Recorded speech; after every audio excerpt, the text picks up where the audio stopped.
Oh, howdy all, grab yourself a drink. It is time for some PathOfExile discussion. With patch 3.20 and the Forbidden Sanctum expansion coming out in a few weeks' time, I thought I would talk about what's been known so far as we start getting into more intense spoiler season over the next couple of weeks.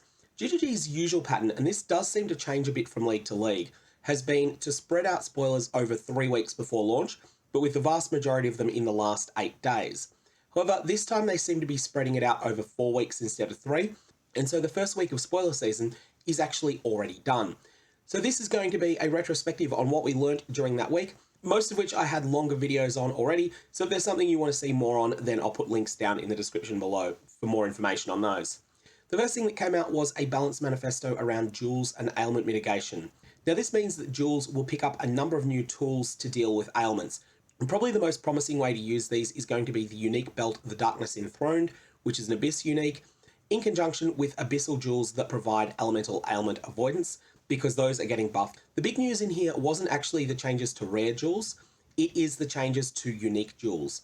Almost all of the Elkshard unique jewels are being removed from the game, and other jewels are having their rarity changed, mostly being made rarer. GGG's intention here is that finding a unique jewel dropping from a monster becomes exciting, rather than it just being, oh, is it Unnatural Instinct, is it Inspired Learning, is it Intuitive Leap? No, none of those three. All right, leave it on the ground. I don't know how well they're going to pull this off, but we'll find that out over the next little while.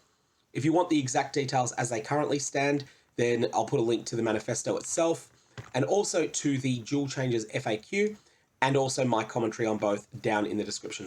The next thing that came out was the balance manifesto around Arch Nemesis and monster mods. And essentially Arch Nemesis as a system is being retired. There will be new monster mods. This is not a reversion to the super rippy mods that existed in the 3.13 era. Instead, their goal is to split some of the Arch Nemesis mods into component parts instead.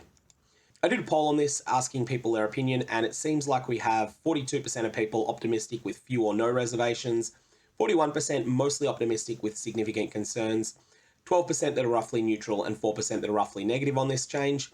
So it seems like it's a pretty popular change overall, and we'll see exactly how it goes. Then there was a Monster Mods FAQ. Now I didn't do a separate video on this because it didn't feel like enough for one video, but let's just quickly go through this. The number of mods a rare monster will have is likely to be in the 2 to 4 range, but this is still subject to testing. Will modifier effects be made more intense, i.e. will their numerical effects be increased to compensate for their simplification? And GGG's response here is sometimes yes, sometimes no. This is going to be done on a case-by-case basis, and it's mostly the weaker secondary mods that are going to be juiced up so they make sense as a standalone mod. Are rare monsters still getting higher stats based upon the number of mods they get? Rare monsters never received additional damage per incremental mod. The only defenses they received was a life bonus on top of whatever the mod actually did. Under the new system, they'll get life, experience, item rarity, and item quantity bonuses per additional mod. It's worth pointing out that rare monsters did have quantity and rarity bonuses per additional mod before. Will the changes made to reduce the number of rare monsters spawned in mechanics be undone now that each individual rare monster is less likely to be super rippy? No. Will Pantheon mods still exist with simplified lines such as users Katava's skills or something like that? Yes, they will exist, and they are very rare. Now, most players call these God-touched rather than Pantheon mods, but they're the same thing. Will stealing ignites make all of our hits ignite? This makes monster fire damage ignite, so it doesn't make monster lightning damage ignite or things like that. So it makes your fire damage ignite if you steal it. And this is generally not that useful for players. Is this a nerf to Headhunter? Will mods be able to stack like they could before Arch Nemesis? Mods will not be able to stack as many can't function when stacked. There are more mods to steal, which is a buff to the upper end of Headhunter gameplay. I don't think it's going to be a buff. I think it's probably going to be net neutral to a slight nerf to Headhunter, which I'm completely fine with. Can we have examples of some of the new reward types being introduced? Not yet, that'll come later. Does this mean I'm forced to play Magic Find all the time now?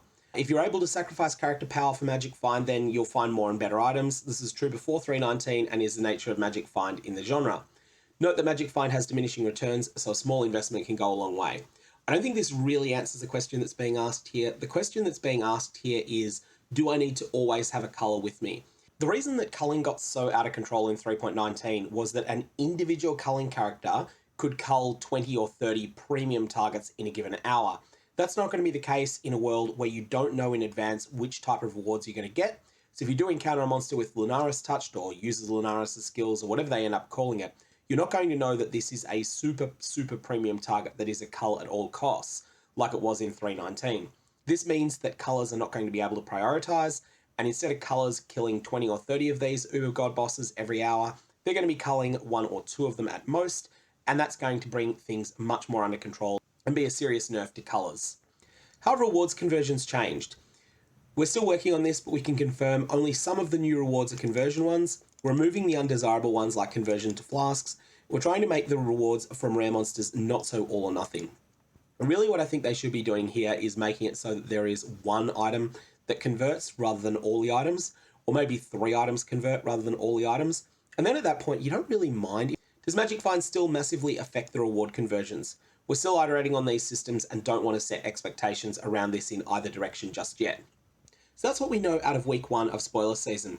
What we know about week 2 so far, there's going to be 2 more balanced manifestos, at least one of them this week. The one on curses will definitely be this week. The one that's coming up on Eldritch Altars may or may not be this week. Additionally, the Ruthless Alpha has been going on in the background. Now this has been under NDA and I've not been part of it. However, on Friday, New Zealand time, the NDA is being lifted. Myself and a number of other content creators will be involved in a new alpha. This will be a public one.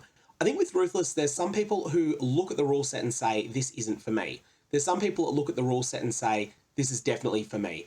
But then there's a section of people in the middle who genuinely don't know from the rule set alone whether this is going to be fun for them or not. For those people, I recommend checking it out. It's going to be 4 days after this video goes live. We're going to be able to play it, be able to stream it, be able to discuss it openly. So that's going to be coming this week. I'm going to leave it there. May your Varlobs have interesting results.